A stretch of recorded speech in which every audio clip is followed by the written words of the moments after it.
चलो राधा कुंड सब लोग जा रही है।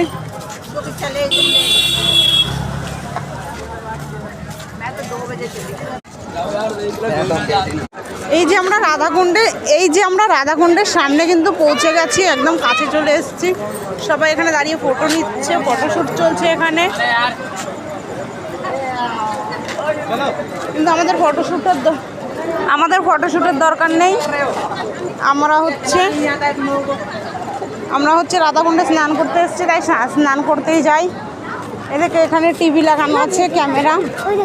মন্দিরের যেরকম ডেকোরেশন হয়েছে গোলাপি সাদা দিয়ে। এই যে এখানে ক্যামেরা লাগানো আছে, এই যে বড় একটা পর্দা লাগানো আছে, এখান থেকে কিন্তু দেখা যাবে পুরো রাধাকুণ্ড। না ওগুলো গায়ে দেখুন না, ওগুলো ছিল